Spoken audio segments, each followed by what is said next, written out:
Reddit, quelle est la chose la plus étrange qui vous soit arrivée? Je suis médecin et pompier. Une fois, nous avons eu un appel pour quelque chose de normal, comme une douleur à la poitrine ou quelque chose comme ça, je ne me souviens pas. L'appelant a dit qu'il était dans sa grange-garage, ce qui n'est pas vraiment bizarre ici. Quoi qu'il en soit, nous nous sommes arrêtés sur les lieux et quelque chose est tombé. Je ne sais pas pourquoi, mais quelque chose m'a juste dit dans mes tripes que quelque chose n'allait pas. J'ai décidé de faire un 360 degrés autour du bâtiment avant de passer par la porte à l'avant qui était clairement l'entrée. Je fais le tour et j'arrive à une fenêtre sur le côté du bâtiment et je regarde à l'intérieur. Il y avait un fusil de chasse attaché à la porte. Le gars nous avait tendu un piège. Et il s'était pendu aussi. Nous avons donné un coup de pied dans ce matériau de type plexiglas sur le côté du bâtiment et nous sommes entrés dans cette direction. Guy était mort. Nous ne pouvions rien y faire à ce moment-là. J'aurais été le premier à franchir cette porte. Je n'ai aucune idée de la raison pour laquelle je ne l'ai pas traversée ce jour-là. Il y a quelques années, j'étais responsable de la réparation d'ordinateurs pour un détaillant. Nous avions l'ordinateur d'un client à l'arrière qui exécutait divers logiciels malveillants et antivirus. J'étais en train de faire de la paperasse matinale à l'arrière, près de l'ordinateur. Cet économiseur d'écran sur l'affichage de photos aléatoires du dossier Mes photos, de divers membres de la famille, des fêtes d'anniversaire d'enfants et des choses habituelles.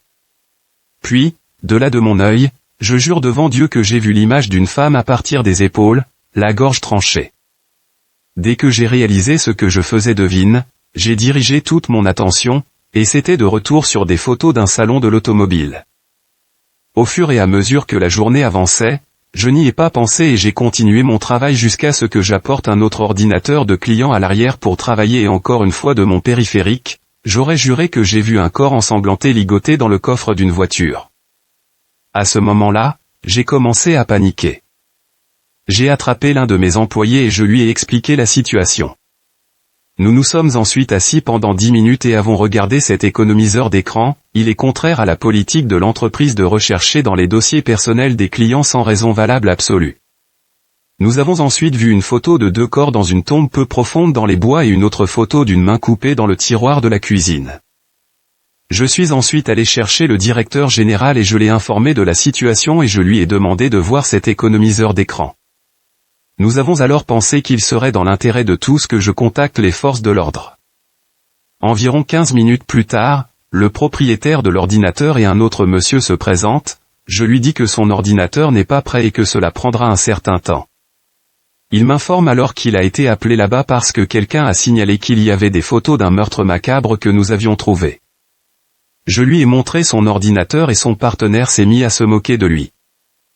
Apparemment, il est allé à l'encontre de la politique de la police et a emporté une partie de son travail à la maison et n'avait jamais remarqué que ces photos de travail étaient utilisées comme économiseur d'écran.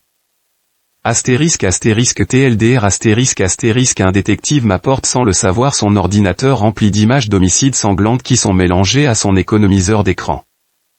Je me salis en pensant que j'ai affaire à un meurtre. J'appelle les policiers et le détective revient enquêter sur son propre ordinateur. Le lendemain de la mort de mon père, je me suis allongé et j'ai fait une longue sieste. J'étais épuisé par les visiteurs, les questions et les rappels qu'il était parti, alors je voulais juste m'échapper pendant un moment. Pendant cette sieste, j'ai fait un rêve étrange. J'étais de retour à l'hôpital et j'ai vu mon père entouré de médecins et branché à toutes sortes de fils et d'intraveineuses. J'ai pleuré et je leur ai dit de le laisser tranquille et qu'il avait assez souffert, mais mon père m'a dit de ne pas pleurer, et c'est à ce moment-là que j'ai remarqué qu'il lui enlevait les fils et les intraveineuses. Il s'est levé, ce qu'il n'avait pas fait depuis longtemps, et m'a demandé de marcher avec lui. Il portait une longue robe blanche et ensemble, nous avons traversé un bel endroit à côté d'un ruisseau. Je lui racontais comment nous avions vu les Avengers récemment et comment son super-héros préféré, Hulk, y avait été. J'ai ri en expliquant la scène où Hulk frappe Loki comme une poupée de chiffon et a dit « Oh mon Dieu ! C'est ce que vous avez préféré. » Tu serais mort de rire. Mon père a dit « Mauvais choix de mots », mais il souriait. J'ai dit « Oui, c'est vrai. » Désolé papa. Son sourire s'est envolé, puis il m'a regardé sérieusement et a dit « C'est bon. Vous savez, je n'avais pas vraiment envie de mourir. Et puis je me suis réveillé. J'avais des larmes qui coulaient sur mon visage, et à ce jour, je n'ai plus jamais fait un autre rêve comme celui-là. J'ai toujours été sceptique face à l'inconnu, mais parfois je me demande s'il ne me disait pas au revoir de la seule façon qu'il pouvait. Il me manque encore tous les jours de ma vie. Si je pouvais faire ne serait-ce qu'un rêve de plus avec lui, je serais si heureuse. Je connais 2 rêves comme celui-là, l'un de moi et celui de ma femme actuelle. J'ai perdu mon frère qui s'est suicidé quand j'avais 10 ans et lui 18. Environ un mois plus tard, j'ai fait un rêve où je me suis approché de la fenêtre de ma chambre et j'ai vu quelqu'un debout à l'intérieur, dos à moi, vêtu de noir. Je suis entré par la fenêtre et cette personne s'est retournée. Et ça ressemblait à mon frère, mais ce n'était vraiment pas le cas, certaines caractéristiques étaient éteintes, peut-être lui mais plus âgé. Mais il se sentait familier, vous savez ? Et nous nous sommes promenés dehors, autour de notre étang en parlant, et je ne me souviens pas de grand-chose de ce qui a été dit. Côte à côte, nous avons marché jusqu'à ce que nous arrivions au parterre de fleurs devant notre maison, et il a dit, « Regardez, les roses sont en fleurs, et là, il y avait de belles roses noires et violettes. » Quand je me suis retourné, il n'était plus là. Quelques mois plus tard, les fleurs de sa classe pour la remise des diplômes étaient des roses noires et violettes. Bien des années plus tard, j'ai repensé à ce rêve sorti de nulle part, à une reconnaissance soudaine lorsque j'ai revu ce type, alors que je regardais mon propre reflet dans le miroir après une douche.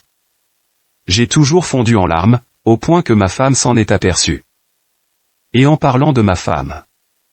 Quand nous avons commencé à sortir ensemble, ses parents étaient très stricts. Elle n'avait pas le droit d'aller chez moi. Elle avait 16 ans. À ce moment-là, nous ne sortions ensemble que depuis un mois. Elle savait que j'avais perdu mon frère, mais c'était à peu près tout, je n'ai jamais vu une photo ou quoi que ce soit. Eh bien, je travaillais avec mon père, et elle m'a appelé et m'a dit, « Je dois te parler d'un rêve que j'ai fait », et j'ai dit, « Eh bien, nous venons d'arriver sur un chantier, nous en parlerons ce soir ?» Au cours de cet appel, le propriétaire de la maison a mentionné qu'il devait courir en ville plus tard pour acheter quelque chose tout pour sa fille parce qu'il avait oublié que c'était son anniversaire samedi. Sur ce, mon père dit, « Oh mon Dieu, j'ai oublié que c'est le 13, aujourd'hui c'est l'anniversaire de ton frère. » Et la journée s'est poursuivie. Plus tard, ma copine m'appelle et elle m'a raconté le rêve, nous étions en train de nager et nous avons oublié des serviettes, alors nous avons couru chez moi trempé pour trouver des serviettes, et elle en a entendu de l'électricité statique, venant, de votre chambre, a-t-elle dit. Et elle est entrée, et il y avait un gars là-dedans, et statique sur une petite télévision sur une commode, des haut-parleurs de chaque côté, une étagère et un lit avec une couverture noire et orange. L'homme de grande taille portait des bottes et un t-shirt gris de l'armée, un pantalon sombre et avait les cheveux longs, et tout ce qu'il a dit était, « Dites mon nom et que je suis heureux pour vous deux. » Et elle s'est réveillée. Je me suis assise là et je l'ai écouté décrire exactement comment mon frère avait aménagé et décoré ma chambre quand c'était la sienne. La télé, ses haut-parleurs stéréo, sa couverture Harley-Davidson, et sa tenue préférée, t-shirt de l'armée et jean noir, le jour de son anniversaire tout de même. À Noël, elle a enfin pu venir, et sur le mur du salon, il y a une photo d'école de mon frère, avec ce t-shirt de l'armée. Elle m'a juste attrapé le bras et a étouffé un malade et a chuchoté.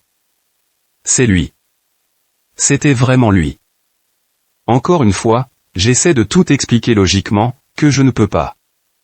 Mais 16 ans plus tard, il n'était pas marié et n'avait pas de petit garçon, et j'aime à penser qu'il est heureux pour nous.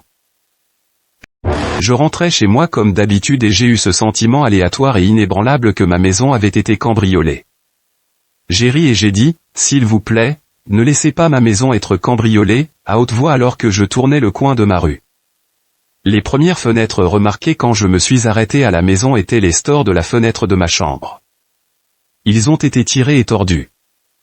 Il s'est avéré qu'un type qui habitait de l'autre côté de la rue m'avait traqué et a décidé de grimper par à la fenêtre de ma chambre.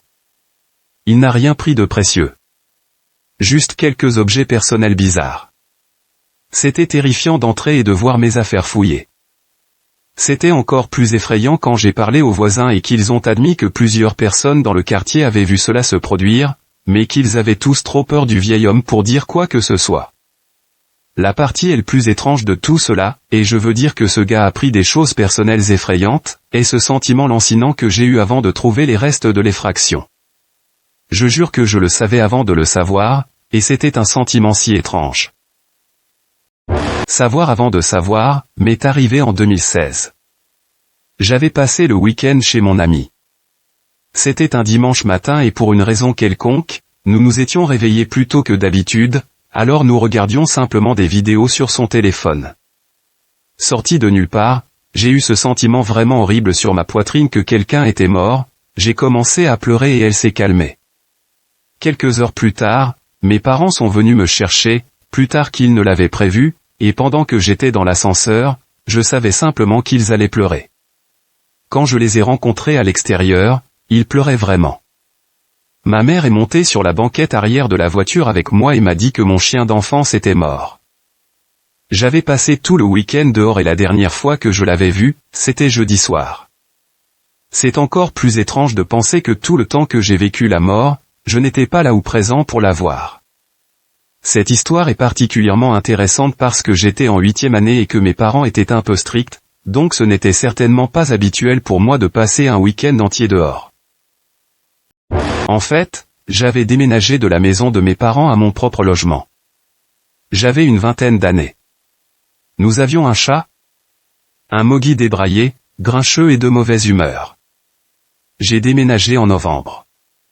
En décembre, il avait été emmené chez le vétérinaire. La justification était, il était vieux, il n'aurait pas survécu à l'hiver. Des conneries, oui, il était vieux, mais il lui restait des années, et j'aurais pris ce chat si j'en avais eu l'occasion. Mais non, la décision est prise et l'acte est fait. Et pas un mot pour moi jusqu'à ce qu'il soit trop tard. Cela m'est arrivé il y a quelques semaines. J'ai reçu un texto d'un ami, « Es-tu là ?» et j'ai eu le plus terrible sentiment d'effroi et j'ai commencé à pleurer. Je ne sais pas pourquoi, mais j'ai tout de suite pensé au mon Dieu que son mari était mort, il n'était pas malade, et malheureusement j'avais raison. C'était tellement bizarre. C'est ce qui s'est passé l'année dernière. Je faisais un rêve récurrent où j'étais dans les bois la nuit. J'ai remarqué un feu de camp au loin. Celui qui était assis près du feu me remarquait et crie, « Eh ! Qu'est-ce que tu fais ici ?» et commence à se diriger vers moi jusqu'à ce que je me réveille. À la fin de l'été dernier, j'ai décidé d'aller faire une randonnée dans les bois. Une fois que je suis sorti, j'ai eu besoin de faire pipi. J'ai quitté le sentier pour me rapprocher du ruisseau afin de pouvoir m'occuper de mes affaires et ne pas m'inquiéter que quelqu'un me marche dessus. Alors que je m'approchais du ruisseau, j'aperçois un abri caché et un homme en train d'allumer un feu de camp. Quand il m'a remarqué, il m'a dit « Eh ! Qu'est-ce que tu fais ici ?» Rien d'autre ne s'est passé. Je me suis excusé et j'ai continué mon chemin. C'était la seule fois de ma vie où j'avais rêvé d'un événement avant qu'il ne se produise. J'étais assez secoué à l'époque. Quand j'étais adolescent à la fin des années 70, mon groupe d'amis aimait la marijuana et la bière. Lors d'un de ces rares week-ends, où les parents d'un ami quittent la maison pour le week-end, nous profitions d'un rare plaisir de faire la fête confortablement dans un salon. Nous avons manqué de bière et de collation. Mes trois compagnons sont allés au magasin vers le coucher du soleil. Alors qu'il était seul dans une maison faiblement éclairée, le téléphone a sonné. Quand j'ai répondu, une voix m'a dit dans un murmure lent et silencieux, « C'est de ta faute ?» Ce qui m'a traversé l'esprit en un instant, c'est à quel point ma vie avait été ennuyeuse jusque-là, et c'était probablement la chose la plus excitante qui me soit jamais arrivée. Comme quelque chose que vous voyez à la télévision ou dans les films. Et en un éclair, mon excitation s'est évanouie en « loin loin ».